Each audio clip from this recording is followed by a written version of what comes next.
ॐ अज्ञानतिमिरन्धस्य ज्ञानाञ्जनशलाकया चक्षुरुन्मिलितं येन तस्मै श्रीगुरुवे नमः। श्रीचैतन्यमनोभीष्टं स्थापितं येन भूतले स्वयं रूपः कदा मह्यं ददाति स्वपदान्तिकं। वन्देऽहं श्रीगुरु श्रीयुतपदकमलं श्रीगुरून् वैष्णवंश्च श्रीरूपं साग्रजातं सहगण रघुनाथान्वितं तं सजीवं साद्वैतं सावधूतं परिजन सहितन कृष्ण चैतन्य देवम श्री राधा कृष्ण पादान सहगण ललिता श्री विशाखान्तांश्च। हे कृष्ण करुणा सिंधु दीन बंधु जगतपते गोपेश गोपिका कांता राधा कांत नमस्तुते। तप्त कंचन गौरांगी राधे वृंदावनेश्वरी वृषभानुसुते देवी प्रणमामि हरिप्रिये। वाञ्छाकल्पतरुभ्यश्च कृपा सिन्धुभ्य एव च पतितानां पावनेभ्यो वैष्णवेभ्यो नमो नमः। नमो विष्णुपादाय कृष्णपृष्ठाय भूतले श्रीमते भक्ति वेदांत स्वामी इति नामिने। नमस्ते सरस्वते देवे गौरवाणी प्रचारिणे निर्विशेष शून्यवादी पाश्चात्य देश तारिणे। जय श्री कृष्ण चैतन्य प्रभु नित्यानंद श्री अद्वैत गदाधर श्रीवासादि गौर भक्त वृंद। हरे कृष्णा कृष्णा कृष्णा हरे हरे हरे राम राम राम हरे हरे। हरे कृष्णा। तो गौतम प्रभु न 10 नाम अपराध बताएंगे। जी प्रभु जी। भगवान के नाम जप में होने वाले 10 अपराध। पहला, भगवान नाम के प्रचार में संपूर्ण जीवन समर्पित करने वाले महाभागवतों की निंदा करना। दूसरा, शिव ब्रह्मा आदि देवों के नाम को भगवान नाम के समान अथवा उससे स्वतंत्र समझना। तीसरा, गुरु की अवज्ञा करना अथवा उन्हें साधारण मनुष्य समझना। चौथा, वैदिक शास्त्रों अथवा प्रमाणों का खंडन करना। पांचवा, हरे कृष्ण महामंत्र के जप की महिमा को काल्पनिक समझना। छठवां, पवित्र भगवान नाम में अर्थवाद का आरोप करना। सातवां, नाम के बल पर पाप करना। आठवां, हरे कृष्ण महामंत्र के जप को वेदों में वर्णित एक शुभ सकाम कर्म कांड के समान समझना। नौवां, अश्रद्धालु व्यक्ति को हरि नाम की महिमा का उपदेश करना। 10वां, भगवान नाम के जप में पूर्ण विश्वास न होना और इसकी इतनी अगाध महिमा श्रवण करने पर भी भौतिक आसक्ति बनाए रखना। भगवान नाम का जप करते समय पूर्ण रूप से सावधान न रहना भी अपराध है। प्रत्येक वैष्णव भक्त को चाहिए कि इन 10 प्रकार के अपराधों से सदा बचकर रहे ताकि श्री कृष्ण के चरण कमलों में प्रेम शीघ्र प्राप्त हो, जो मनुष्य जीवन का परम लक्ष्य है। हरे कृष्ण। हरे कृष्णा। मनुष्य जीवन का परम लक्ष्य याद रखना भूलना मत। ठीक है, प्रवेश करते हैं हम आज की हमारी भगवत गीता के सत्र में। तो हम कल जो श्लोक पढ़ रहे थे वो था 13वें अध्याय का 21वां नंबर श्लोक, राइट, है ना। और हमने जो है ना 20 से स्टार्ट किया, 20 से जो है ना प्रकृति पुरुष का वर्णन स्टार्ट हो गया है। भगवान ने बताया 20 में बताया प्रकृति तथा जीवों को अनादि समझना चाहिए। मतलब प्रकृति और पुरुष सब अनादि हैं और उनके विकार तथा गुण प्रकृति के द्वारा ही प्रदान किए जाते हैं।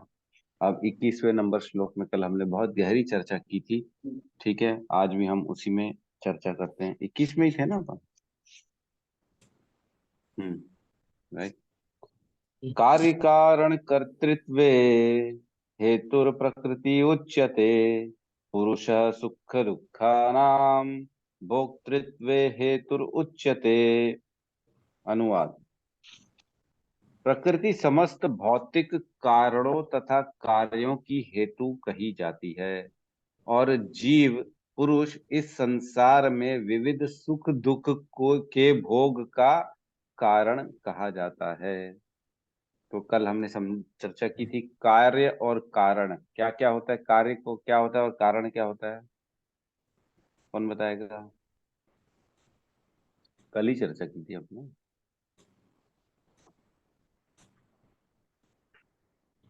कार्य। आ, प्रभु जी, कार्य मतलब जो अलग अलग योनियां प्राप्त होते हैं मनुष्य को उनके कर्मों के अनुसार, वो हो गया। और जो कारण ये शरीर है कि प्रदान जो, हो गए, योनियां प्रदान हो गई। जी, और कारण प्रभु जी जो हम इच्छाएं करते हैं जो हम अपने इंद्रिय तृप्ति के लिए करते हैं, जो अंत समय में जैसे हम जो स्मरण करेंगे, जो इच्छाएं करते हैं, वो कारण होगा प्रभु। प्रभु जी। नहीं नहीं, इच्छाएं नहीं, कारण होगा इंद्रियां और मन, मन, है ना। इंद्रिय और मन प्रभु जी। हम्म। मन ही जो है ना, सब मन, मन के अंदर ही सब कुछ होता है। इच्छा, द्वेष, समुत्थेन, जो भी है मन करने वाला है। मन इंद्रियों का राजा है। मन और इंद्रियां ये हो गए कारण, और कार्य जो हो गया वो हो गए शरीर भी, विभिन्न योनियां जो हैं वो शरीर हो गए कार्य। ठीक है। मतलब समस्त भौतिक कारणों, मतलब इंद्रियां, मन तथा कार्य जो शरीर योनियां दिख रही हैं, की हेतु कही जाती है कौन? प्रकृति। प्रकृति के द्वारा ही ये सब बनता है, भौतिक शरीर, मन, इंद्रियां। हमने पढ़ा है ऑलरेडी कि ये प्रकृति द्वारा पूरा जो है ना खेल खेला जाता है, उन्हीं के द्वारा ये मैन्युफैक्चरिंग होती है, यूनिट, प्रोडक्शन यूनिट है। प्रकृति एक फैक्ट्री है जहाँ शरीर बन रहे हैं, मन बन रहा है, इंद्रियां बन रही, सब कुछ बन रहा है। और भगवान उसमें जो है ना, जो भगवान की तटस्थता शक्ति है उसको स्थापित किया जाता है। ठीक है ना। और क्या कह रहे हैं? जीव मतलब पुरुष, है ना, इस संसार में विविध सुख दुख के भोग का कारण कहा जाता है। तो सुख दुख के भोग का कारण कल हमने चर्चा की। एक तो कारण ये हो गया कि वो अपने आप को इतना ज्यादा शरीर से जोड़ लेता है, अपनी आइडेंटिटी को, कि जो शरीर के साथ घटना घटती है उसको लगता है कि मेरे साथ घटना घट रही है। जैसे हमने कल मूवी का एग्जाम्पल लिया था कि मूवी में हम जाते हैं तो मूवी में इमोशनल सीन आता है, लड़की की अगर कोई कोई ऐसा बहुत एकदम दुखद घटना घटती है मूवी में, तो हमारे भी आंख से आंसू आ जाता है। क्यों? क्योंकि हम अपने आप को इतना उसमें जोड़ देते हैं मूवी में कि उनके भावनाएं हमारे तक पहुंच जाती हैं। जो पिक्चर की भावना चल रही है वो हमारे अंदर भी भावना आ जाती है, और हम उसके लिए रो देते हैं। वैसे ही हमारे शरीर के साथ जो अच्छा बुरा जो हो रहा है, हमको लगता है ये मेरे साथ ही हो रहा है, इसलिए हम उसमें सुख और दुख का अनुभव करते हैं। एक कारण ये है। और दूसरा कारण क्या है सुख दुख का? दूसरा कारण ये है कि उसने जो विगत योनियों में, विगत जन्मों में जो सुख और दुख इस प्रकृति में दिया, वही सुख दुख दोबारा घूम के हमारे पास आता है। जैसे कि जो है कर्म का बंधन, है ना। आपने किसी को पिछले जन्मों में 200 रुपए दिए, तो इस जन्म में आपके पास 200 रुपए मिलेंगे। आपने पिछले जन्मों में किसी की बहुत सेवा की, तो इस जन्म में आपका भी वो पुत्र बन के या दास बन के या एम्प्लॉय बन के आपकी सेवा करने के लिए आपके पास आएगा, और आपको सुख प्रदान करेगा, आपको सेवा देगा। तो दो कारण हमने चर्चा की, किस प्रकार दो तरह से सुख दुख का कारण कौन है? जीवात्मा, है कि नहीं। भोग करने का कारण है ना, मतलब ये भोग करता है जीवात्मा, न कि सुख दुख का निर्माता है। निर्माता प्रकृति है, प्रकृति ही ऐसी परिस्थितियां बनाती है जिसके द्वारा आपको सुख और दुख का सारा जो है ना मिला जाए। जैसे एक पिक्चर है, उसमें जो है ना प्रोड्यूसर और डायरेक्टर होता है, वो सब चीज सेट बनाता है, वो कंप्लीट बनाता है। फेक ऐसा लगेगा। बाहुबली पिक्चर बनी तो हैदराबाद में रामा फिल्म सिटी में उसका फेक सेट बनाया गया। ऐसा लगेगा वाह क्या जबरदस्त महल है, क्या ये है, क्या घोड़े हैं, वो सब की झूठे हैं। इतनी बड़ी सेना है, वो पूरी झूठी सेना दिख रही है। इफेक्ट्स डाले जाते हैं पिक्चर में ताकि ओरिजिनल लगे। वैसे ही हमारे जीवन में प्रकृति इफेक्ट्स डालती है सुख और दुख के, ताकि हमको ऐसा लगे ओरिजिनल है। ठीक है। एक रेस्टोरेंट का हमने एग्जांपल कर लिया था कि रेस्टोरेंट में जो हम ऑर्डर करते हैं, प्रकृति वही बना के हमको देती है। तो हम जो ऑर्डर करते हैं, मतलब पिछले जन्मों में हमने जो जो कर्म किया, वही प्रकृति बना बना के दोबारा हमको इस जन्म में देती है। और जितने जेब में पैसे होते हैं उसके अनुसार ही प्रकृति हमको बना के देती है। मतलब जितने कर्म हमने किए, जितनी हमने पाप पुण्य कमाया, जितनी हमारी कमाई थी जेब में, उतने ही सुख और दुख, उतने ही डिशेस हमारे को हमारे सामने लाए जाएंगे, है ना। और ये रेस्टोरेंट किसका है? कृष्णा का रेस्टोरेंट है। तो अल्टीमेट कारण तो कृष्णा हो गया, अल्टीमेट कारण। और पहला कारण प्रकृति हो गई सुख दुख का निर्माता का। दूसरा कारण जीवात्मा हो गई, क्योंकि ने उसने विगत जन्मों में ऐसे कर्म किए, इसलिए उसको प्रकृति ऐसा बना के दे रही है। और थर्ड एंड लास्ट एंड परम सुप्रीम मोस्ट रीजन ये हो गया कि परमात्मा की इच्छा के बगैर तो कुछ नहीं हो सकता। परमात्मा चाहे तो सब कुछ काट सकते हैं, हमने देखा ऐसे बहुत सारे एग्जाम्पल। परमात्मा सारे कर्मों को धीरे धीरे अपने हिसाब से काट देते हैं। ठीक है, हम तात्पर्य में प्रवेश करते हैं। आज ज्यादा चर्चा नहीं करेंगे, सीधा, ताकि ये श्लोक आज कम से कम कंप्लीट हो जाए। तात्पर्य प्रभुशील प्रभुपाद की जय। जीवों में शरीर तथा इंद्रियों की विभिन्न अभिव्यक्तियां प्रकृति के कारण हैं, है ना। विभिन्न विभिन्न तरह की इंद्रियां मिलती हैं, शरीर में विभिन्न विभिन्न तरह के बनावट होते हैं। वो क्यों होती हैं, अभिव्यक्तियां क्यों होती हैं? वो प्रकृति के कारण है। प्रकृति ने आपको स्पेशल नाक दिया, स्पेशल आंख दिया, स्पेशल शरीर दिया, स्पेशल हाइट दी, स्पेशल हेल्थ दिया, स्पेशल माइंड दिया, सब कुछ स्पेशल दिया। क्यों? अब आगे पढ़ेंगे वो चीज। कुल मिलाकर 84 लाख भिन्न भिन्न योनियां हैं, और ये सब प्रकृति जन्य हैं। जितने भी शरीर हैं 84 लाख के, कौन कौन से हैं, कौन बताएगा? 84 लाख योनियों का डिस्कशन कौन करेगा फटाफट? अनिल प्रभु बताएंगे, कल नोट्स भी बनाए थे मेरे ख्याल से। हरे कृष्णा, ठीक, मैं बताऊं प्रभु जी? हाँ हाँ आप बताइए बताइए। बताइए। 9 लाख जलचर हैं और हम्म, 10 लाख हवा में उड़ने वाले हैं। 11 लाख कीट और पतंग हैं। 20 लाख स्थावर पेड़ पौधे और 30 लाख 4 पैर से चलने वाले और 4 लाख मनुष्य योनि। 4 लाख मनुष्य योनि। ठीक है, कोई और भी दोहराना चाहेगा? Anybody else? मैं बोलूं प्रभु जी सत्यम फिर से? प्रभु, अनिल प्रभु को बोलने दीजिए। चलिए अनिल प्रभु आप भी बोलिए। जैसा कि हम जानते हैं कि 84 लाख योनियां हैं और पद्म पुराण में भी इसका उल्लेख मिलता है। ये जो रेफरेंस है प्रभु जी ने जो दिया वो एक्चुअल में पद्म पुराण से लिया गया है।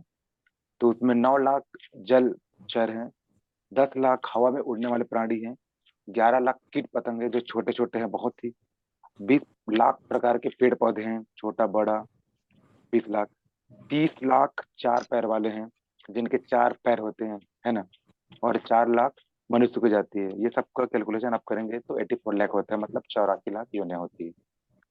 84 लाख दुनिया होती है। एक्चुअल में मैं जो सीक्वेंस बता रहा हूँ ना, मैं गलत सीक्वेंस बता रहा हूँ, लेकिन पद्म पुराण में जो श्लोक है ना, उसमें जो सीक्वेंस बताया गया ऐसे नहीं बताया गया है। मैं क्या इजी याद करने के लिए 9 10 11, इससे आपको इजी याद हो जाएगा। 9 पहले एक्वाटिक पानी, और उसका उल्टा हवा में उड़ने वाले, दोनों पहले 9 पानी वाले, फिर हवा वाले, फिर रेंगने वाले, ये तीनों इजीली याद हो जाएंगे। तो फिर आपको जो है ना 20 और 30 ही तो याद करने हैं। 9 10 11 20 30। ठीक है, 9 10 11 जो है, 9 हो गए पानी वाले, 10 हो गए हवा में उड़ने वाले, 11 हो गए रेंगने वाले, और उसके बाद 20 हो गए जो है कुछ नहीं कर सकते, बेचारे खड़े हुए अपनी जगह, पेड़ पौधे। और 30 लाख हो गए, 30 मतलब कौन से? जिनके 4 पैर है। फिर आखिरी में आ जाता है 4 लाख मनुष्य योनि। ठीक है, तो पद्म पुराण में जो है ना, वो एक्चुअल में श्लोक है, जलजा नवलक्षाणी स्थावरा लक्ष्य विशंति। फिर उसके बाद स्थावर आ जाता है, लक्ष्य विशंति। फिर आ जाता है त्रिशत लक्षाणी पशवः चतुः लक्षाणी मानुषः। इस प्रकार से श्लोक है, हम श्लोक में नहीं जाते हैं। ठीक है, याद होना चाहिए कुल मिला के हमारे को, वो जरूरी। ठीक है, तो ऐसे 84 लाख भिन्न भिन्न शरीर प्रदान किए जाते हैं प्रकृति के द्वारा। डिपेंड्स ऑन योर चॉइस, आपने क्या ऑर्डर किया है, वही ऑर्डर माया बना के देती है। तो माया जो है ना, एक तो आपको शरीर भी प्रदान करती है, उसके बाद शरीर में भोगने के लिए सुख दुख भी बना बना के प्रदान कर रही है। ऐसा नहीं है कि सिर्फ शरीर दे दिया और छोड़ दिया, ऐसा नहीं है। शरीर तो दिया ही दिया आपके इच्छा, आपके ऑर्डर के अनुसार, और आप ही के ऑर्डर के अनुसार उसमें ऊपर से बढ़िया चटनी भी डाल रही है, नींबू भी डाल रही है, मिर्ची भी डाल रही है, मसाले भी डाल रही है ना। मतलब ये क्या हो गया, सुख दुख का फ्लेवर हो गया। ठीक है, एक तो योनि भी प्रदान कर रही है, उसके बाद सुख दुख का फ्लेवर भी प्रकृति के द्वारा ही बनाया जाता है, और उसको भोगता कौन है, जीव भोगता है। ठीक है, क्योंकि हमने कल चर्चा की थी कि कोई भी जो है चेतन जड़ वस्तु किसी भी चीज का अनुभव नहीं कर सकती है, इसलिए सुख दुख का भोक्ता कौन हो जाता है, चेतन वस्तु हो जाती है, जो कि जीवात्मा इस श्लोक में कहा जा रहा है। ठीक है,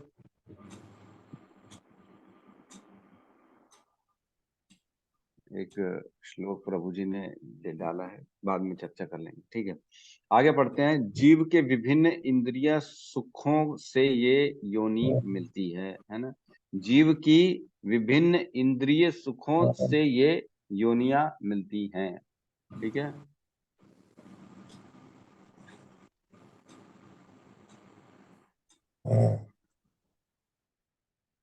हाँ तो ये है, जीव के विभिन्न इंद्रिय सुखों से ये योनि, मतलब कारण जो है, इंद्रियां कारण हो गई, जो मन और इंद्रियां, हमने चर्चा की थी कि कारण क्या है, मन और इंद्रियों के कारण ये योनियां मिलती हैं। आप जिस भी योनि में हो उसका कारण आपके पिछले जन्मों की इंद्रियां और मन रहा है, इसीलिए आपको ये योनि प्रदान की गई। आगे कहते हैं, जो इस प्रकार इस शरीर या उस शरीर में रहने की इच्छा करता है, जब उसे विभिन्न शरीर प्राप्त होते हैं, तब वह विभिन्न प्रकार के सुख तथा दुख भोगता है। ये बहुत इंपॉर्टेंट चीज है। हम ये जो है ना, एक्चुअल में श्लोक को हमको बिल्कुल भी अंडर एस्टिमेट नहीं करना चाहिए। ये श्लोक बहुत इंपॉर्टेंट है। ये श्लोक आपको, हमको, सबको बताने वाला है कि हमको जो भी हो रहा है हमारे साथ, उसका कारण क्या है। हम ऐसा शरीर में क्यों हैं, ऐसी परिस्थितियों में क्यों हैं, हम ऐसे घर परिवार में क्यों हैं, मेरे को शारीरिक दुख क्यों है, मेरे को ये बीमारी क्यों रहती है। कोई बड़े बीमार रहते हैं, कोई की बहुत परेशान होते हैं, इवन इतने परेशान होते हैं, लोग बोलते हैं कि मैं अपने आप को खत्म क्यों ना कर दूं। तो खत्म करना is not at all an option. खत्म करने से क्या होगा, खत्म करने से आपने जिस कर्म को भोगने के लिए योनि प्रदान की, वो तो भोगा नहीं आपने। तो वो क्या पड़ा, क्या हो जाएगा, वो वो कर्म का बंधन आपका एज इट इज पड़ा रहेगा, आपको फिर अगली योनि में भोगना पड़ेगा। तो खत्म नहीं होता है कुछ भी, बंधन तो आपको मिलेगा ही मिलेगा। आप इस जीवन को फुल स्टॉप कर दोगे, तो फिर अगले जीवन में वो वेट करेगा एज इट इज, आपको अगली योनि में मिला जाएगा। तो इस प्रकार इस शरीर या उस शरीर में रहने की इच्छा करता है। जब उसे विभिन्न शरीर प्राप्त होते हैं, तब वह विभिन्न प्रकार के सुख दुख को भोगता है। तो ये सब जोड़ के बैंक बैंक में लॉकर में रखा जाता है। मतलब जो कर्म हमने जितने भी अनंत योनियों में अनंत कर्म किए हैं, वो सारे के सारे हमारे कर्म पड़े हुए हैं एज इट इज, और हमारे को एक एक योनि में दिया जाता है कि इसको भोगो, इसको भोगो, इसको भोगो, इसको भोगो। भोगना तो पड़ेगा ही पड़ेगा, बिना भोगे हम आगे बढ़ नहीं सकते हैं। तो बेटर है सुख, मतलब खुशी खुशी सब चीजों को भोगते चलें, तो कर्म बंधन खत्म होते जाएंगे। अगर नहीं भोगेंगे, दुख में भोगेंगे, परेशान होंगे, उल्टा प्रकृति पे और कर्म डालते जाएंगे, तो कर्म का बंधन बढ़ता चला जाएगा। मतलब हमारे पास सुख दुख और आते जाते रहेंगे, और सुख दुख जितने हम कर्म के बंधन बांधेंगे अपने आप को, उतने उतने इस प्रकृति में, इस भौतिक संसार में फंसते चले जाएंगे, क्योंकि भोगना तो पड़ेगा। भोगने के लिए फिर आना पड़ेगा, फिर योनियां लेनी पड़ेगी, फिर जन्म लेना पड़ेगा, फिर भोगेंगे। तो बेहतर है नए कर्म ना बनाएं, बस चुपचाप अपने पुराने कर्म को भोगें, और पुराने कर्म को भी भोगें, भगवान का नाम लेते लेते भोगें, ताकि हमारे कुछ कर्म कटें। क्योंकि कर्म कटने का एकमात्र साधन है, वो है भक्ति, है ना। अप्रारब्ध फलम पापम कूटम बीजम फलेन मुखम, क्रमणेव ही प्रलियंतेर विष्णु भक्ति आत्मनः। मतलब क्रम वाइज कटता है, सीरियल वाइज। जो पहला पाप था वो पहले कटेगा, दूसरा पाप दूसरा कटेगा, तीसरा तीसरी बार कटेगा। एक बार आपने चैंटिंग की तो पहला पाप कटा, दूसरी बार चैंटिंग की तो दूसरा पाप कटा, तीसरी बार चैंटिंग की तो तीसरा पाप कटा। इसीलिए तो इतनी सारी चैंटिंग कराते हैं। जितना जितना चैंटिंग करेंगे, उतना उतना कर्म का बंधन कटेगा, उतना उतना पाप करने की प्रवृत्ति खत्म होती हमारे हृदय से। ये बहुत इंपॉर्टेंट है कि हम नए पाप नहीं करते हैं चैंटिंग करने से। ये बहुत मेरे ख्याल से ये तो और बड़ा एडवांटेज हो गया चैंटिंग का। चैंटिंग का भाई एडवांटेज ही एडवांटेज है। चैंटिंग में सिर्फ मुनाफा ही मुनाफा है, कोई लागत नहीं, कोई कुछ नहीं, सिर्फ मुनाफा ही मुनाफा। एक तरफा कमाई ही कमाई हो रही है, लॉटरी लग गई है जैसे। एक तो पुराने पाप कट रहे हैं, उसके बाद हमारा हृदय शुद्ध हो रहा है, उसके बाद हमारे हृदय में नए पाप करने की प्रवृत्तियां खत्म हो रही हैं। कितनी बड़ी बात है। पाप बनेंगे ही नहीं तो कर्म का बंधन लगेगा भी नहीं। सिर्फ जो पुराने पेंडिंग है वो भी कटते चले जा रहे हैं धीरे धीरे धीरे धीरे धीरे, है ना। बहुत बहुत मतलब कहते हैं ना, गोलोक प्रेम धन नाम संकीर्तन। ये जो नाम संकीर्तन है ना, ये इस भौतिक जगत का है ही नहीं, ये गोलोक से आया है। और गोलोक प्रेम धन, वहां पे प्रेम धन, इसको सबसे बड़ा धन कहा जाता है गोलोक में, वो हमको यहाँ पे मिल चुका है, और वो है नाम संकीर्तन, है ना। इसको बिल्कुल भी कम नहीं करना, हमको आंकना। ये बहुत बड़ा हमको कृपा मिली हुई है भगवान चैतन्य महाप्रभु के द्वारा। आगे कहते हैं, उसके भौतिक सुख दुख उसके शरीर के कारण होते हैं, स्वयं उसके कारण नहीं होते हैं। तो वो जब जब अपने आप को शरीर मानता है, तब तब उसको सुख दुख होते हैं। तो हमने उस दिन भी चर्चा की थी, एक मैंने बताया था, एक आईजी था जो गोपी का, जिसके अंदर अपने राधा रानी गोपी का स्वरूप आ गया था, वो अपने आप को वैसा मान बैठा था, उसने सब कुछ छोड़ दिया और वहां चला गया था राधा कुंड में, वहां पे जो है ना भजन कीर्तन कर रहे हैं। तो क्या वहां उसको शारीरिक दुख तो मिल ही रहा होगा, है ना। तकलीफ में कहाँ आईजी, 10 लोग आगे पीछे गनमैन उसके साथ घूमने वाला, ड्राइवर घूमने वाला, और कहाँ ऑफिस में उसको सब सर सर बोल के बैठन बिठाने वाले। उसके पास एक मतलब देखो, एक जो होता है ना ऑफिसर होता है, उसको बहुत सी सेवा सरकार देती है, और वहीं एक चपरासी होता है ना, उसको कोई सेवा सरकार नहीं देती है, वो खुद सेवक रहता है। तो ऐसा भेद क्यों होता है? क्योंकि वो बड़े बड़े क्वेश्चंस, बड़े बड़े चीजों को सॉल्व कर रहा है, इसलिए उसकी वैल्यू ज्यादा है। जो छोटा चपरासी है वो कुछ नहीं कर रहा, उसके पास जो है ना सिर्फ शारीरिक श्रम के अलावा उसको कुछ नहीं दिया जाता, बुद्धि का काम नहीं दिया जाता। तो वो सुख सुविधाएं दी जाती हैं जो अपर ग्रेड का ऑफिसर होता है। तो ऐसा ऑफिसर भी जाके राधा कुंड में तकलीफ में रह रहा है, तो क्या उसको पहले के मुकाबले दुख बढ़ नहीं गया होगा? शारीरिक तकलीफ तो बढ़ गई होगी, लेकिन लेकिन वो भक्ति में जुड़ गया है, वो ये जान गया है कि मैं शरीर नहीं हूँ, आत्मा हूँ, इसलिए शरीर में होने वाले सुख दुख से ऊपर चला गया। इसलिए अब वो शारीरिक सुख दुख तकलीफ से अब वो वंचित, मतलब उसको उसका कोई फर्क नहीं पड़ रहा। उसके पास तो बहुत बड़ा प्रेम धन आ गया भगवान का। अरे बाप रे, D.K. पांडे आईजी ऑफिसर, ये सत्यम प्रभु ने नाम भी लिख दिया उनका। बताइए, हरि बोल। D.K. पांडे। ठीक है, आगे बढ़ते हैं। उसकी मूल अवस्था में भोग में उसकी मूल अवस्था में भोग में कोई संदेह नहीं रहता, अतः वही उसकी वास्तविक स्थिति है। तो एक्चुअल में आत्मा को भोग करने की कोई इच्छा नहीं होती।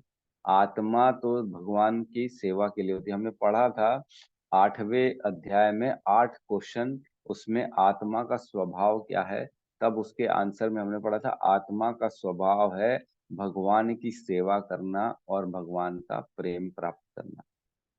ठीक है, याद है ना? मेरे ख्याल से सबको याद नहीं है है ना।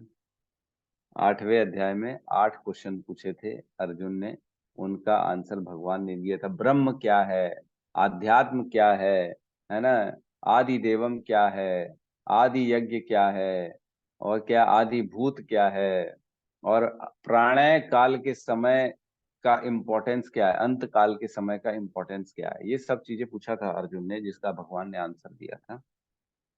तो आत्मा का मूल स्वभाव है भगवान की सेवा करना, लेकिन जैसे ही वो इस प्रकृति के साथ जुड़ जाती है, मतलब इस शरीर के अंदर पैक हो जाती है, बद्ध अवस्था में चली जाती है, तो वो अपने सुख को मन का सुख समझती है, गलती मान बैठती है कि जो मेरे मन को अच्छा लगता है शायद मेरे को उसमें सुख मिलेगा। ये गलती हम करते हैं और हम मन के द्वारा जो अच्छा बुरा है उसका सेवन करने में लग जाते हैं और हम अपने आप का जीवन उसी पे समर्पित कर देते हैं।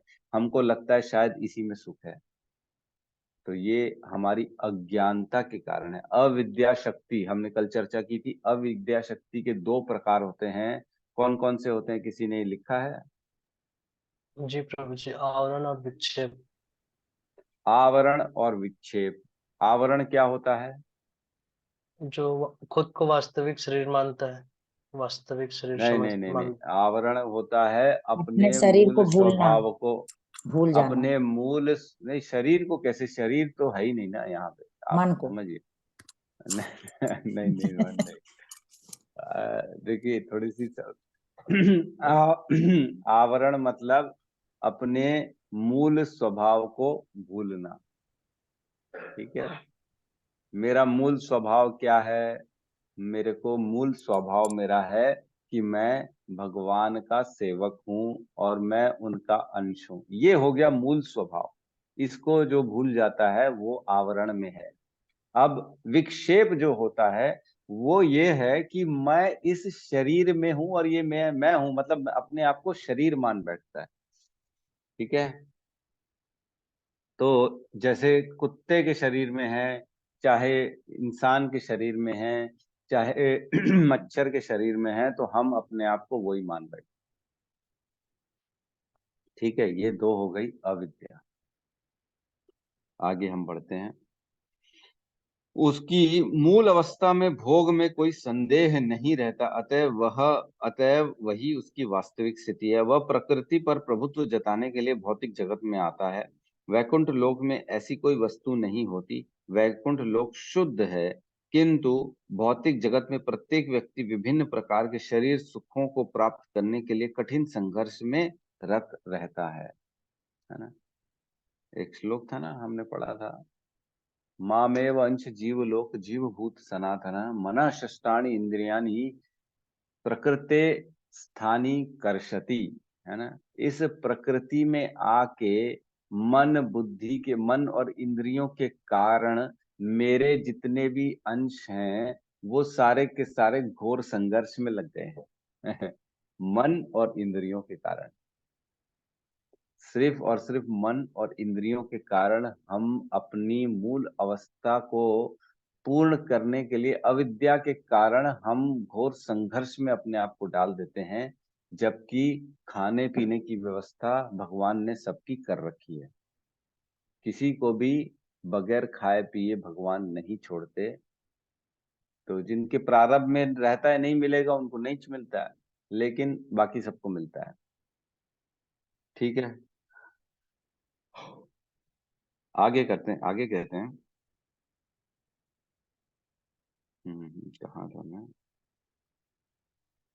यह कहने से बात और स्पष्ट हो जाएगी कि यह शरीर इंद्रियों का कार्य है। यह शरीर इंद्रियों का कार्य है, मतलब यह शरीर जो है, पहला तो यह है कि ये इंद्रियों के कारण है ना। कार्य मतलब हमने कल समझा ना श्लोक के शुरुआत में, कार्य और कारण। कार्य मतलब परिणाम, हमने चला चर्चा की थी ना। परिणाम मतलब ये शरीर जो हमको प्राप्त हुआ है इंद्रियों के कारण, वही कह रहे हैं कि यह शरीर इंद्रियों के कारण है। मतलब पिछले जन्मों में जो हमारी इंद्रियों ने, मन ने जो इच्छा करी, उसी के कारण हमको ये पर्टिकुलर शरीर प्राप्त हुआ है ना। पति ने, एक आदमी ने अपनी पत्नी का चिंतन करते करते प्राण त्यागे, तो अगला शरीर उसको एक स्त्री का मिला। और एक स्त्री ने पुरुष का चिंतन करते करते अगर प्राण त्यागे, तो उसको अगला शरीर पुरुष का मिला। एक आदमी ने अपने कुत्ते का चिंतन करते करते शरीर छोड़ा, तो अगला शरीर उसको कुत्ते का मिला। तो इस शरीर का, यह शरीर इंद्रियों का कारण है, मतलब इंद्रियों के कारण ये शरीर मिला। अब इसी पॉइंट को एक और तरह से समझते हैं। यह शरीर इंद्रियों का कार्य है, मतलब जो अविद्या के कारण इंसान अपना शरीर को अपना खुद मान बैठता है, वो अविद्या के कारण इंद्रियों की तृप्ति के लिए खाली कार्य करता है, इस शरीर को उसी के लिए उपयोग करता है। ठीक है। हैं? देखो प्रभुपाद ने कितना अच्छा अच्छा लिख दिया है, मतलब कितने कम में हमको कितनी गहरी गहरी बातें समझा दी। बाप रे। इंद्रियां इच्छाओं की पूर्ति का साधन है। इंद्रियां इच्छाओं की पूर्ति का साधन है। जो हमारी इच्छा होती, हम सिर्फ इंद्रिय तृप्ति के लिए ही करते हैं। इंद्रियां इच्छा करती हैं, मन उसमें और जो है ना आग में घी डालने का काम करता है, फिर शरीर उसको पूर्ण करने में लगा रहता है। मतलब हर जो कार्य करते हैं हम इंद्रियों की तुष्टि के लिए कार्य करते हैं। ठीक है। यह शरीर तथा हेतु रूप इंद्रियां प्रकृति द्वारा प्रदत्त हैं। यह शरीर तथा हेतु रूप इंद्रियां प्रकृति द्वारा प्रदत्त है। मतलब सारा कुछ जो हम प्रयास कर रहे हैं, ये सब कुछ भौतिक संसार प्रकृति के द्वारा ही करा जा रहा है। इंद्रियां भी भौतिक प्रकृति द्वारा मिल रही हैं, और इंद्रियों के भोग भी प्रकृति के द्वारा ही मिल रहे हैं, है ना? है कि नहीं? मतलब मेहनत हम कर रहे हैं, लेकिन किससे क्या पा रहे हैं? प्रकृति को प्रकृति दिला रहे हैं और हम मेहनत करे जा रहे हैं। समझ रहे हैं? मतलब जिसके लिए हम मेहनत कर रहे हैं, जिसके पाने के लिए श्रम कर रहे हैं, वो उसी को मिल रहा है जिसके लिए हम श्रम कर रहे हैं, है ना? जैसे सपोज करो हम पैसा कमा रहे हैं, सपोज करो, है ना? हम मेहनत कर रहे हैं दिन रात। हमारे गौतम प्रभु सर्विस करते हैं, जॉब करते हैं, दिन रात मेहनत करते हैं और कुछ पैसे कमाते हैं। और अल्टीमेट जिससे उन्होंने कमाया, सपोज करो किसी के अंडर में जॉब में है, XYZ कोई कंपनी है, वहां पे जॉब में है, और वहां से उन्होंने सपोज करो 50,000 रुपये महीना कमाए, और आखिरी में 50,000 रुपये वहीं पे ही, जिस दिन उनको सैलरी मिली वहीं पे उसको दान दे के आ गए। समझ में आया? तो महीने भर काम क्यों किया फिर, जब वही दान देना था? घर तो कुछ लाए नहीं, मेहनत की, अल्टीमेटली किया क्या? वही कमाया और वही दे दिया। तो ये वही चीज समझा रहे हैं। इंद्रियों की विषय पूर्ति ये होती है कि प्रकृति से हमने कुछ लिया, और वापस इंद्रियां भी तो प्रकृति द्वारा दी हुई है, और उन्हीं को तुष्ट कर दिया। खुद के लिए कुछ किया ही नहीं हमने। श्रम एव ही केवलम, खाली श्रम में पूरा जीवन निकल गया, खुद के लिए कुछ नहीं रखा। सब प्रकृति का, प्रकृति को दिया, उल्टे बंधन बंधा के चले गए, अपने आप को बंधन में डाल के चले गए, अपना उद्धार कुछ भी नहीं किया। ठीक है। और जैसे कि अगले श्लोकों में से स्पष्ट हो जाएगा, जीव को अपनी पूर्व आकांक्षा तथा कर्म के अनुसार परिस्थितियों के वश वरदान या शाप मिलता है। ये बहुत इंपॉर्टेंट है समझना, कि जीव को अपनी पूर्व आकांक्षा तथा कर्म के अनुसार परिस्थितियों के वश वरदान या शाप मिलता है। तो प्रकृति आपको कर्म का भोग कैसे कराती है? प्रकृति ऐसी परिस्थितियां उत्पन्न कर देती है कि आप सुख और दुख का अनुभव करेंगे। कर्म बंधन काटने के लिए ऐसी परिस्थितियां उत्पन्न कर दी जाती हैं कि आपका वो कर्म का बंधन कटे, है ना? जैसे किसी को हमने पिछले जन्मों में चाटे मारे होंगे, तो इस जन्म में भी ऐसी परिस्थितियां उत्पन्न हो जाएंगी आपके द्वारा कि आपको कोई चाटा मारेगा। या सपोज करो आपने पिछले जन्मों में किसी से चाटा खाया है, तो इस जन्म में ऐसी परिस्थिति उत्पन्न हो जाएगी कि आप उसको चाटा मारो।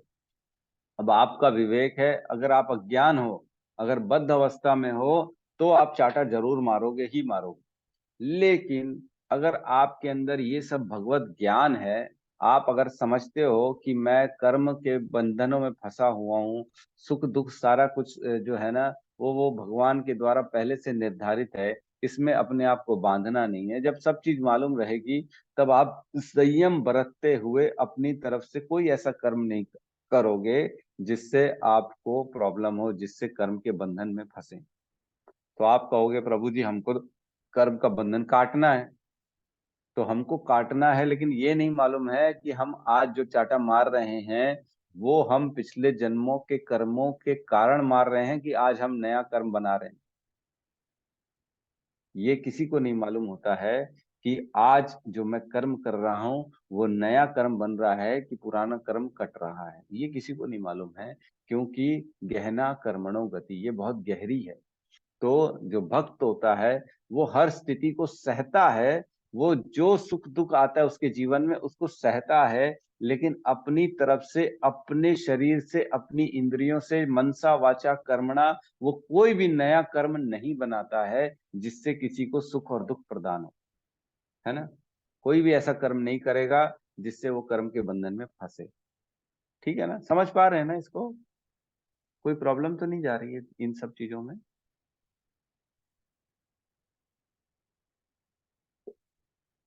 मैं एक्चुअल में थोड़ा जल्दी जल्दी कर रहा हूँ क्योंकि हमको ये श्लोक आज कंप्लीट करने का मेरा टारगेट है, जबकि ये बहुत गहरा श्लोक है, बहुत गहरा श्लोक है।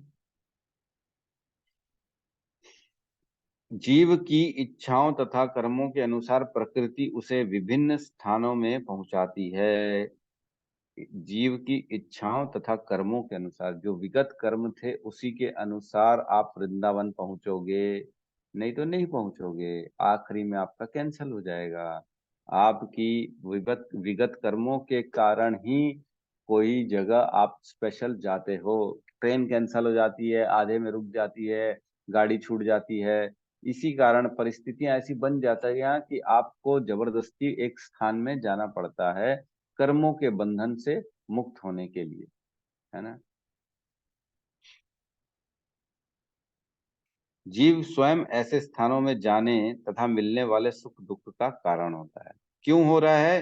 क्योंकि आपने ही अपने पिछले जन्मों में ऐसे कर्म और ऐसी इच्छा की थी, इसलिए प्रकृति आपके लिए सब कुछ मैनेज करी। सोचो, आपकी इच्छा के लिए इतनी बड़ी प्रकृति आप ही के सेवा के लिए सब काम कर रही है, सब मैनेज कर रही है कि नहीं, प्रभु ने इच्छा की थी वृंदावन जाने की, इसलिए अब मैं ऐसी परिस्थिति बनाऊंगी, इस जन्म में आपको लेके जाएंगी। और वो पूरी प्रकृति सबको जोड़ देती है, सब जबरदस्ती आपको टिकट भी कर देते हैं, नहीं नहीं चलना पड़ेगा, चलना पड़ेगा, चलना पड़ेगा, आप हमको कैसे छोड़ सकते हो, और आपको जबरदस्ती ले जाया जाएगा।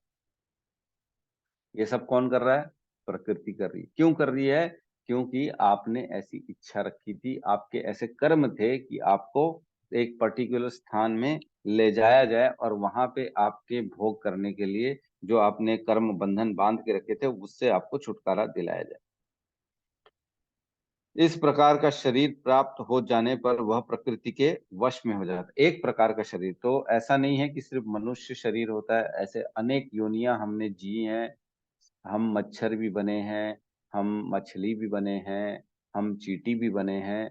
और सोचो, हम जब चींटी बने थे तो हमको उसी शरीर में रहते हुए उसी शरीर के लिमिटेशंस का काम करना पड़ेगा। आज तो हमारे पास चेतना है, लेकिन चींटी के शरीर में, मच्छर के शरीर में चेतना नहीं होती है। उनको नहीं मालूम है कि मेरे को किसी और का खून नहीं पीना है, उनको इतनी चेतना ही नहीं है। उनको तो बस ये है कि शरीर आ गया, खून पियो और अपना पेट भरो, बस इससे ज्यादा उनको मालूम ही नहीं है। तो हम एक बार मच्छर भी बने हैं, सांप भी बने हैं, पेड़ भी बने हैं, है ना, कीट पतंगे भी बने हैं। और जिस शरीर में थे उसी शरीर के हिसाब से हमको चलना पड़ेगा। जैसे कुत्ता है, कुत्ता सपोज करो, एक मनुष्य जो है ना उसने अच्छा की अगले जन्म में, मतलब अंत काल में कुत्ते की, और उसका अगला शरीर कुत्ता बन गया। तो शुरू शुरू में जैसे कुत्ता बन के पैदा हुआ, वो बड़ा अटपटा लगता है उसको, बहुत खराब लगता है कि मैं ये कैसे बंध गया हूँ, मैं अपने हाथ से खाना नहीं खा पा रहा हूँ। मैं बोलने की कोशिश करता है, वो हेलो हरे कृष्णा कुछ भी बोलने की कोशिश करता है, लेकिन उसके मुंह से खाली भाव भाव निकलता है। शुरुआत के तो दिनों में बहुत परेशान होता है, वो इधर उधर विचलित होता है, ये क्या मेरे को फंसा दिए हैं, मैं कुछ कर नहीं पा रहा हूँ अपनी इच्छा के मुताबिक। लेकिन धीरे धीरे जो काल शक्ति है ना, विस्मृत कराती है और धीरे धीरे उसको अपनाना चालू कर देता है वो आत्मा। जिस प्रकार अगर हम आपके हाथ पैर बांध देंगे तो आप अकॉर्डिंगली वैसा अपना जीवन फिर जीने चालू करें। आप जब देख लोगे कि मेरे पास और कोई रास्ता नहीं बच रहा, तो उसी में ही आप रास्ते, उसी में ही सुख ढूंढना चालू करोगे और वैसे ही अपने जीवन को अपनाना चालू कर दोगे। जैसे आज अगर किसी को जेल में डाल दिया जाता है तो पहले तो बड़ा विचलित होता है, ये क्या मैं फंस गया हूँ चार दीवारी के अंदर, ये क्या कपड़े मिल रहे हैं मेरे को, खाली कैदी वाले कपड़े मिल रहे हैं, मेरे को खाना कैसा मिल रहा है। लेकिन शुरू के 2-4 महीने तो उसको सब अटपटा लगेगा, एडजस्ट नहीं कर पाएगा। लेकिन देखेंगे हम साल 2 साल बाद वो वहीं का हो जाता है, फिर हर चीज में रम जाता है, उसको कोई फर्क नहीं पड़ता अब बाहर क्या हो रहा है अंदर, अब वो अब वहीं ठीक है यार, बोले कोई मेरे को दिक्कत नहीं। डेली तो यही करना है, इसमें रो के पीट के मैं इसको सहन करूं, लेकिन सहन तो करना है, अब इसको छोड़ो, ज्यादा दिमाग मत लगाओ, इसी में ही अपने आप का जीवन व्यतीत करो। तो एक्सेप्टेंस होना चालू हो जाता है। वैसे ही शरीर कुत्ते का मिले चाहे घोड़े का मिले गधे का मिले, फिर बाद में धीरे धीरे एक्सेप्टेंस चालू हो जाता है। शुरू शुरू में एक दो ऐसी कथाएं भी आती हैं, जैसे कोई घर का बड़ा था, वो उसी घर में कुत्ता बन के आ गया, उसकी घर में बड़ी आसक्ति थी, तो घर के बाहर एक कुत्ता जो होता है ना, गली के कुत्ते, वो बन के आ गया। अब वो जब तब आए उसी घर में आए, क्योंकि उसका घर था ना, उसकी स्मृतियां तो थी ना पुरानी, ये मेरा घर है, ये मेरे बच्चे हैं, कुत्ते के शरीर में है, लेकिन देख पा रहा है वो अपने घर वालों को, अपने आप को। जाता है घर में तो उसी के बच्चे उसको डंडा मार के बाहर कर देते हैं, निकल यहाँ से, बार बार आ जाता है हमारा घर गंदा करने। अब सोचो, जीवात्मा तो वही है, उसको दिख रहा है, वो समझ रहा है, सब चीज समझ रहा है, और आज देख रहा है मेरे घर के बाहर मैं कुत्ता बन के बैठा हूँ, यही मेरा घर था, यही मैं अंदर सोता था, यही बच्चे मेरी सेवा करते थे, आज वही बच्चे मेरे को डंडा मार के बाहर कर। इन सब चीजों से कुछ फर्क पड़ेगा? कुछ फर्क नहीं पड़ेगा। उसको तो वैसे ही रहना पड़ेगा, धीरे धीरे छोड़ देता है वो, धीरे धीरे अपने वास्तविकता में आ जाता है कि मैं अब कुत्ता ही हूँ, अब मेरे को ऐसा ही जीवन जीना है। 10 बार 20 बार डंडे खा खा के फिर वो अपने घर के बाहर गली में ही वहीं पे अपना जीवन खत्म करता है, धीरे धीरे रहते रहते। क्या करेगा, और उसके पास ऑप्शन ही नहीं। जब हमारे पास भी कोई ऑप्शन नहीं रहते तब हम क्या करते हैं, कोई अपना चला जाता है तो हम क्या करते हैं, कुछ कर सकते हैं? रो के पीट के 2 दिन 4 दिन 5 दिन 10 दिन रोएंगे, हाय मेरा ये चला गया वो चला गया, लेकिन क्या कर सकते हो आप? आपको अपना जीवन चलाना पड़ेगा। आगे कहते हैं, क्योंकि शरीर पदार्थ होने के कारण प्रकृति के नियम अनुसार कार्य करता है। तो शरीर के लिए नियम सारे के सारे प्रकृति ने बना के रखे हैं कि ये शरीर के ये नियम है, वो शरीर के वो नियम है, और उसी नियमों के अनुसार हमको कर्म करना पड़ता है उस पर्टिकुलर शरीर के अंदर। ठीक है, आगे कहते हैं, उस समय शरीर में ऐसी शक्ति नहीं कि वह उस नियम को बदल सके। चिड़िया में ऐसी शक्ति नहीं है कि वो कपड़े पहन सके, कुत्ते में ऐसी शक्ति नहीं है कि वो कंबल ओढ़ के एक पलंग अपने लिए बनाए और उसमें सोए, उसको तो कार के नीचे रोड में ही सोना पड़ेगा। ठीक है, उस समय शरीर में ऐसी शक्ति नहीं है कि वह उस नियम को बदल सके। मान लीजिए कि जीव को कुत्ते के शरीर में प्राप्त हो गया, जो ही वह कुत्ते के शरीर में स्थापित किया जाता है, उसे कुत्ते की भांति आचरण करना होता है, वह अन्यथा आचरण नहीं कर सकता।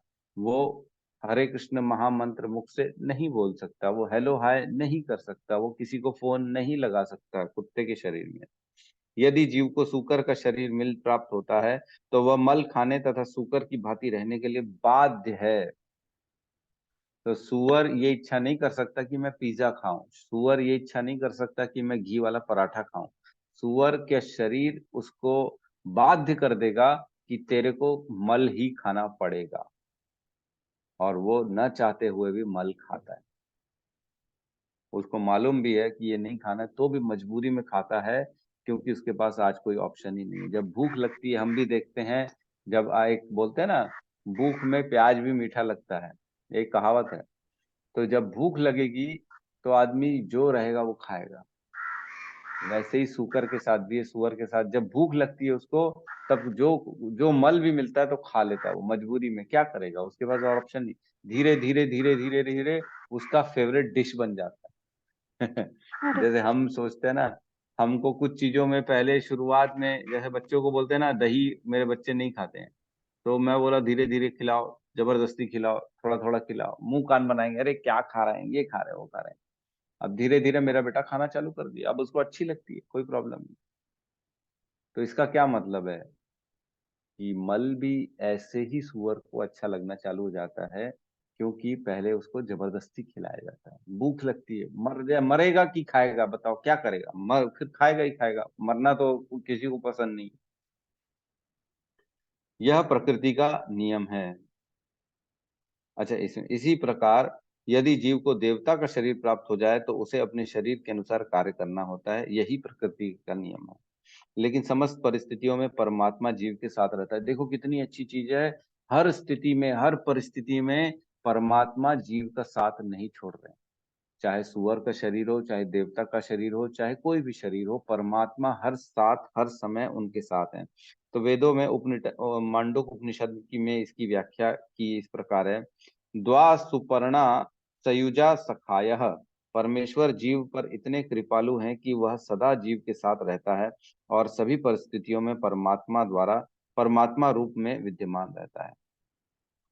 ठीक है, तो इसमें कुछ आप मेरे रेफरेंसेस नोट कर लीजिए, क्योंकि समय नहीं है, आप पढ़ लीजिएगा, है ना। 3.31.1 तो मैंने पढ़ा दिया था कल, एक और लिखिए 3.26.8, है ना, और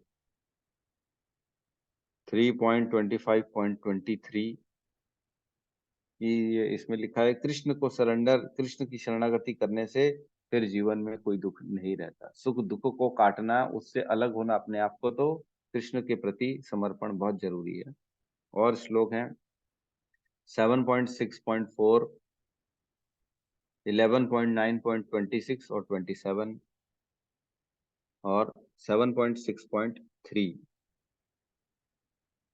ये सारे ये श्रीमद् भागवतम के श्लोक हैं। इन सबको आप जो है पढ़ सकते हैं। मैं लेके आया हूँ सब, जबकि भागवतम सब निकाल के रखा हूँ मैंने, लेकिन मैं अब समय के अभाव के कारण हम नहीं कर पा रहे हैं। मैं खाली एक ये मंडुक उपनिषद जो है ना, ये आपको पढ़ के सुना दे रहा हूँ, पूरा क्या लिखा है इसमें, है ना।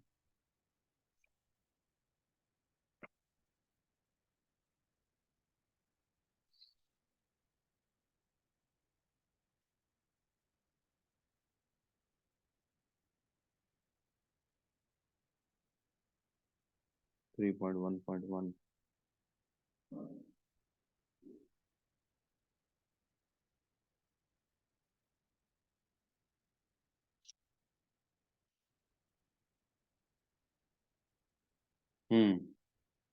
इसमें लिखा है, जिस प्रकार गीता में जगत का पीपल वृक्ष के अश्वत्थ पीपल वृक्ष के रूप में वर्णन किया गया है, उसी प्रकार इस मंत्र में शरीर को पीपल के वृक्ष का और जीवात्मा तथा परमात्मा को पक्षी का रूप देकर वर्णन किया गया है।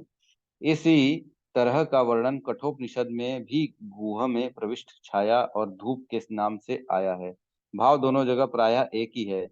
मंत्र का सारांश यह है कि मनुष्य शरीर मानो एक वृक्ष है। अब मंत्र का सारांश बता रहे हैं। ईश्वर और जीव ये सदा साथ रहने वाले दो मित्र पक्षी हैं। एक पेड़ है जिसमें दो पक्षी हैं, दोनों दोस्त हैं, सदा साथ में रहते हैं। ये इस शरीर रूपी वृक्ष में एक साथ ही हृदय रूप घोंसलों में निवास करते हैं। दोनों हृदय में रहते हैं एक साथ, आत्मा और परमात्मा। इन दोनों में एक जीवात्मा तो उस वृक्ष के फल रूप अपने कर्म फलों को अर्थात प्रारब्ध अनुसार प्राप्त हुए सुख दुखों को आसक्ति एवं द्वेष पूर्ण भोगता है। तो जो उसके प्रारब्ध हैं, उसके सुख दुख हैं, उसको खुशी से झेल सकता है, चाहे दुख में झेल सकता है, उसको झेलना ही पड़ेगा। और दूसरा, ईश्वर उन कर्म फलों से किसी प्रकार का किंचित भी संबंध न जोड़कर केवल देखता रहता है। तो भगवान उस पक्षी के समान है जो सिर्फ देखने का काम करते हैं और हर समय साथ रहते हैं, हर समय। बहुत इंपॉर्टेंट है, कभी भी किसी भी योनि में वो साथ नहीं छोड़ते हैं। ठीक है, यस अनिल प्रभु कहिए। हरे कृष्ण प्रभु जी। हरे कृष्णा। प्रभु जी, मेरा क्वेश्चन ये है, जैसे कि हम भौतिक संसार में बहुत सारे सपने देखते हैं डेली। तो ऐसा मेरे साथ भी हुआ है बचपन से। मतलब कभी मैं बिल्ली बन जाता था तो म्याऊं म्याऊं करता था, फिर पक्षी बनता था, उड़ता था। कभी पेड़ बनता था तो मतलब फल वल लगे हैं। तो मेरा क्वेश्चन ये है कि हम वही सपने देखते हैं जो उस योनि में जा चुके हैं। मतलब कभी पेड़, कभी पौधे, कीट पतंग, बिल्ली, कुत्ता। तो बीच बीच में हमको ये सपने आते हैं, इसका मतलब ये है कि हम उस चेतना में कभी गए थे। हालांकि अभी मनुष्य बने हैं, तो वही सपने आते हैं क्या जो हम एक बार बन चुके हैं? ऐसा ऐसा होता है क्या? नहीं, ऐसा तो मेरे ख्याल से ऐसा कोई रेफरेंस तो नहीं है कहीं पे भी कि सपने ओके। में वही होता है जो हम कभी किसी समय थे। ऐसा ऐसा कहीं कोई रेफरेंस नहीं है। सपने तो हमारे सोच, हमारी कल्पना के अनुसार, हमारी स्थिति परिस्थिति के अनुसार होते हैं। कुछ भी हो सकते, सपनों का कोई बेस नहीं है, कोई आधार नहीं है सपनों का, है ना। कोई शास्त्रार्थ बात हो, कहीं कुछ उल्लेख हो, कहीं कुछ किसी में इसमें चर्चा हुई हो, ऐसा कुछ है नहीं सपनों के बारे में। लेकिन बस ये है कि सपने हमको इसलिए आते हैं ताकि हम ये समझ सकें कि ये शरीर के माध्यम से ही नहीं भोगा जाता, सपनों के माध्यम से भी, बगैर शरीर के भी हम खुश रह सकते हैं, दुखी होते हैं। कई बार शरीर तो सो रहा है आपका, लेकिन जब आप सपने देखते हो तो बड़े प्रसन्न होते हो, उठते हो तो वाह, आज तो मैंने क्या सपना देखा, मैंने राजा था, मैं जिससे चाहता था उसी से मेरी शादी हो गई। सपने में खुशी मनाता है आदमी, और जबकि शादी हुई कहाँ तेरी, सोया पड़ा हुआ है, कुंवारा बैठा हुआ है, कोई पूछ नहीं रहा। और जो है ना, काला सा लड़का है, उसने शादी कर ली माधुरी दीक्षित से सपने में, बड़ा खुश हो जाएगा। तो ऐसा हुआ नहीं एक्चुअल में। ये सिर्फ सपनों के द्वारा उसको ये एक्सपीरियंस दिलाया गया कि आप शरीर के बिना भी भोगते हो, आपका एक और शरीर है जो आपको सुख और दुख का अनुभव कराता है इस शरीर के अलावा। ये चीजें समझनी चाहिए अपने को सपने से, बाकी ऐसा कोई बेस नहीं है। जी प्रभु। हरे कृष्ण। हरे कृष्णा जी। माता जी कुछ कहना चाहती हैं?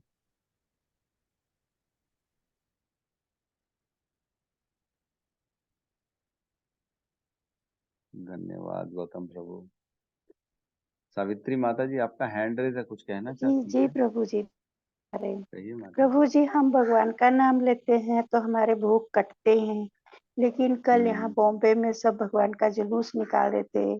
उनकी सब अल्लाह लोगों ने गाड़ियां तोड़ दी, सभी काच काच कर दिया, जख्मी हो गए। तो ये किसके कर्म बने? जो जो भगवान का नाम लेके कर रहे हैं उनके क्या? जो जिसने उन पर अत्याचार किया, लाठी से मारा पीटा, मैं आपको भेजूंगी वीडियो, देखना। अच्छा। मीरा रोड कल में हो गया। हाँ, बहुत मारा बहुत गया हो है क्या? गया। हाँ, मैं भेजती हूँ वीडियो, आपको देखना। हिंदू मुस्लिम के दंगे हो गए मतलब? हाँ, वो जुलूस निकाल रहे, बहुत सबको मारा, यहाँ तक लेडीज भी जख्मी हो गई। गाड़ियों की तो अरे पूरे बाप कांच रे। भी सब तोड़ डाले, कांच भी सब तोड़ डाले। तो ये किसके कर्म कटे कि जो मारा उसके तो भगवान मालिक है, लेकिन जो भगवान का नाम ले रहे, इतना अच्छा कर रहे, फिर ऐसा क्यों? ये तो है ना, जो आपकी जो प्रारब्ध है उन्हीं अनुसार सुख दुख मिलना ही है आपको, वो तो कोई बात ही नहीं है। आज ऋषि लोग, इतने महर्षि लोग जो है ना, यज्ञ करते थे, उसमें असुर आके उनको परेशान करते थे, उनको हाथ पैर काट देते थे। तो क्यों काटते थे? वो तो अच्छे काम कर रहे थे।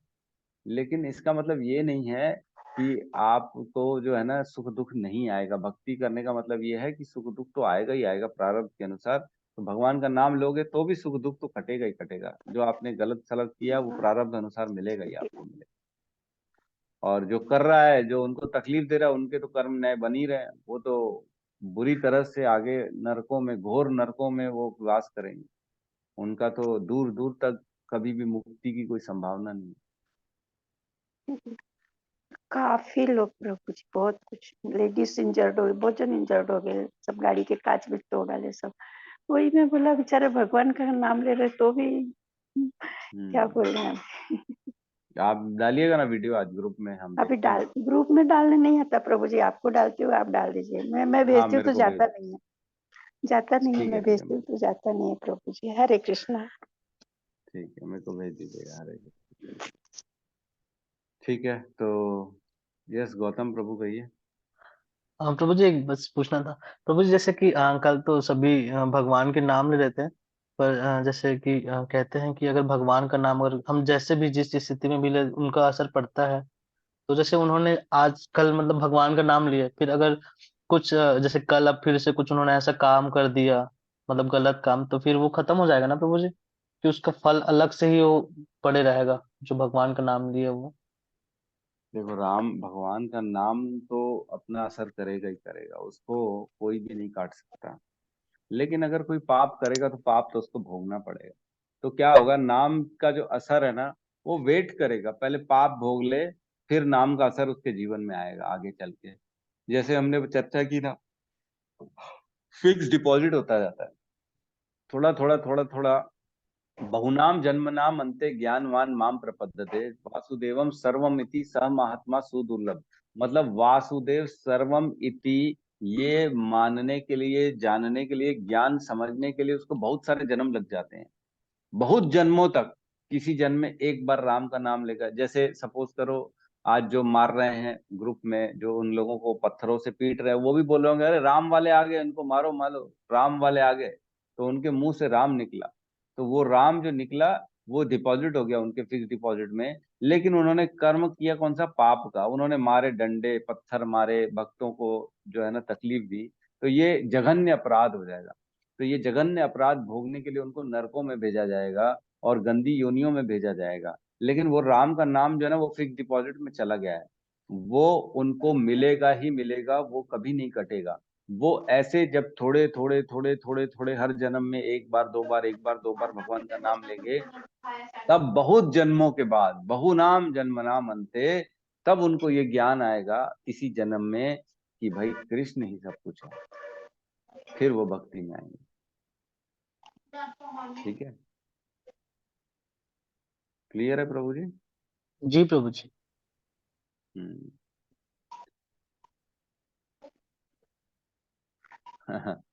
लिखा है आज बहुत जोरों से बारिश हो रही है, भगवान प्रसन्न हो रहे हैं प्राण प्रतिष्ठा के बाद। कौन लिखा है ये आपने? सत्यम प्रभु ने लिखा है। हाँ, यहाँ तो नहीं हो रही थी बारिश, रायपुर में नहीं हो रही। ठीक है जी। राहुल प्रभु जी कुछ कहना चाहते हैं? हरे कृष्ण प्रभु जी, धन्यवाद, प्रणाम प्रभु जी। दंडवत प्रणाम। इसी के संदर्भ में एक और बता, जैसे प्रभु जी हम 10 नाम अपराध के बारे में पढ़ते हैं, और हम्म। मतलब अगर चैंटिंग नहीं होता है तो फिर वो मतलब हमारा जो चैंटिंग है वो काउंट नहीं होता होगा ना, कि हम अगर अपराध हो जाता है। नहीं नहीं नहीं नहीं, ऐसा कुछ नहीं, ऐसा कुछ नहीं है। आप ना कल मेरे को, जैसा हमारा क्लास स्टार्ट होगा ना, तो ये दोबारा याद दिलाना। मैं आपको 3 श्लोक इसके ना श्रीमद् भागवतम के पढ़ के सुनाऊंगा। आपको पता पड़ जाएगा कि नाम का इफेक्ट कितना जबरदस्त होता है।